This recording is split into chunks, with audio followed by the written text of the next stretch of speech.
Hey guys, so welcome to Amanda's Aquatics.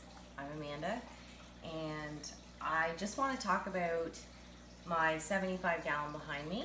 And I purchased this puppy on the 3rd of August, which kind of started my whole fish hobby. Obviously, it was not near as planted as it is now, and some of these fish are not original to the whole process of getting the tank. So I'll explain a little bit of back history here. So we bought the tank, bought the gravel, all from our local fish store, and got it home and set it up that night. And then the next day we decided we were going to throw some fish in it. So we went and we purchased 2 of the Sunburst Platies there, the orange with the black, and a twin bar platy male. And I think I also got a black molly, a Dalmatian molly, and another kind of molly. So 6 fish to start the cycle. They're pretty hardy fish, so the pet store told me it should be okay. So we started with that. And then that weekend my husband's like, oh, let's get more fish. We need more fish. Because it's a pretty big tank, right? So we went out and we bought 6 more fish. Came home, put them in the tank. The following weekend, we go to the pet store and we were looking at algae eaters. Well, I guess not an algae eater, a Plecostomus, pleco, whatever you want to call them. But my husband seen a blue lobster, pretty thing. Semi-aggressive, of course, but the local fish store people said, oh yeah, it'd be fine in your community tank. She's just a baby, no problem. All was well for a few weeks. Anyway, we put her in, so that's the 3rd week. We got her and I believe 3 more fish. So now we're up to 9 fish and a blue lobster. So then the following weekend we went out and got the 3 black skirt tetras and the 3 bloodfin tetras is what I believe they're called. This one over here's got a little bit of a glass eye. They've been like that since I got her. I thought maybe she was gonna die, but no, she's still good and she's kicking. So anyway, 6 more fish. So we're up to what, 15? That's where my problems began. I had no idea about this nitrogen cycle. I had no idea about good bacteria, ammonia, none of that. I just started throwing fish in this tank. Well, some of my fish started dying. Some of my fish started disappearing. So I was like, okay, WTF, what's going on? So I went back to my fish store and I was like, okay. So I took some fish back and talked to them about it, and they'd said, okay, well, it's new tank syndrome. So you're putting too many fish too fast. You're not giving your tank enough time to create this good bacteria. So I was like, okay, I have no idea what you're talking about. So obviously that's when I started my research. So that was, I don't know, almost every night, 2-3 hours I was researching on this nitrogen cycle, learning about ammonia spikes and nitrate spikes and nitrate, trying to figure out what's going on. So anyway, long story short, that's what happened. That was our mistake. So I believe 4 of the fish I pulled out of the tank, but then there was about 5 that went missing.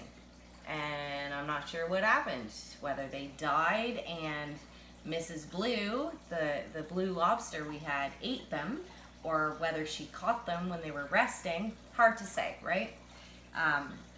So anyway, I was like, okay, we're done. Like, she cannot stay in here. So she's somewhere else now. So she's no longer in the tank.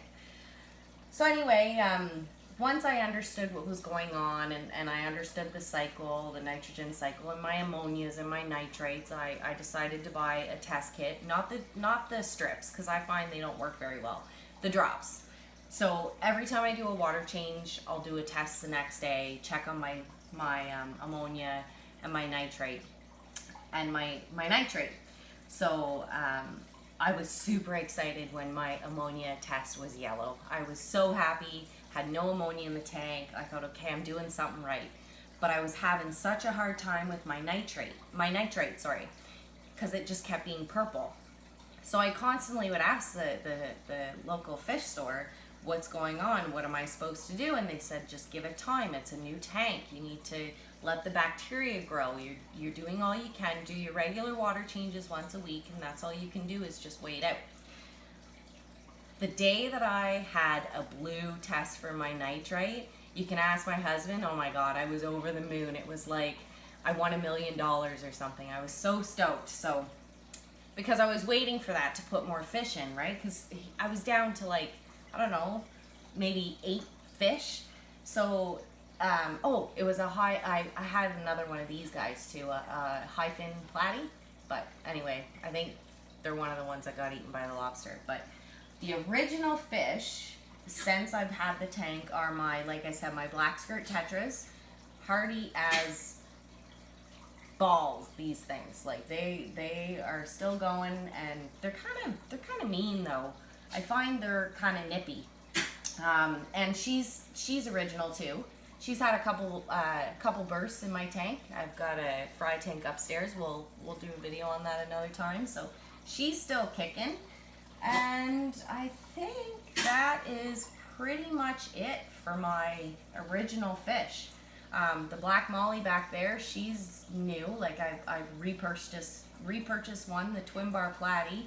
He's I think he's trying to get it on with her again. He's another new fish. I did have another one, but he's new. And the blue molly back there, she's new, and she's new. And anyway, so that's pretty much how it started fish-wise. Now, plant-wise, I think I started with a couple of the Amazon swords. I definitely started with them. They're not doing the best, but as you can see, I only have gravel substrate. Again, something I didn't really know about. Didn't have a clue about dirty tanks. If anything, I'm kind of scared to start. So, leave me some comments of anybody who has done a dirty tank, kind of the process, how it works. Is it difficult? How do you clean it? I've kind of done a little bit of research on it. I'd love to try it, but obviously I'm not changing this. This is how it will be. But my Egerias are growing like crazy, as you can see. I've got to cut them, so I'm going to cut them and move them into another 10-gallon upstairs and start propagating them. My water wisteria is doing amazing, and my Anubias, I think that's an Anubias there, a kind of Anubias. It's doing really well. My Crips are doing pretty good. But again, I didn't start with all these plants. I kind of, got 1 or 2 every weekend that I got some more fish. So this is where I'm at. I'm probably not going to add any more fish or any more plants. I want to add some Java moss to the little tree trunk in here. Or flame moss, sorry. I've got a couple things of flame moss upstairs I want to add in there. But this is original, the decoration, that's an original decoration. I have another decoration too, but I'm more of a plant person when it comes to tanks. I think it definitely helps with the bacteria, the environment going on in there. I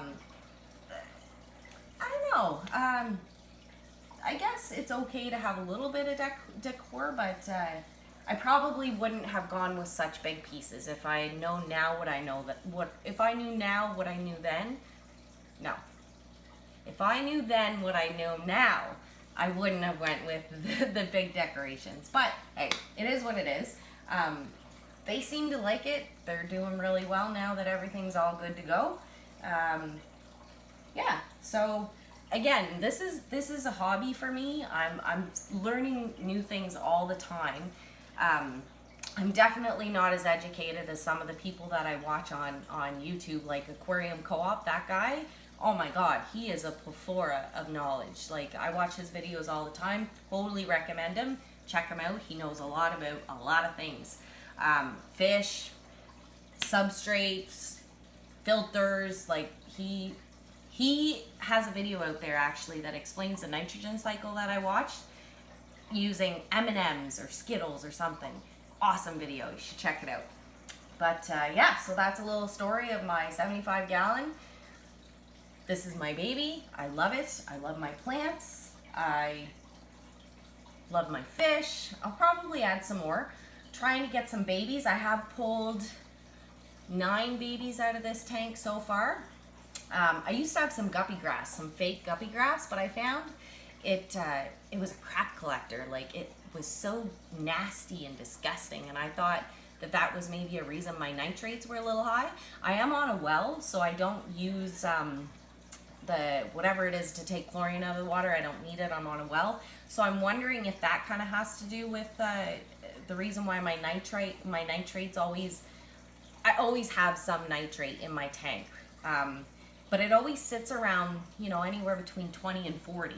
And from what I've read, you know, if it's over 10, oh my God, you know, you're gonna lose your fish. Well, mine's always at around, like I said, 20, 40, and my fish are doing fine. So, and they have had babies. I pulled them out of here. I'm sure there could be more in there, and I just don't see them. Who knows? I have a lot of plants.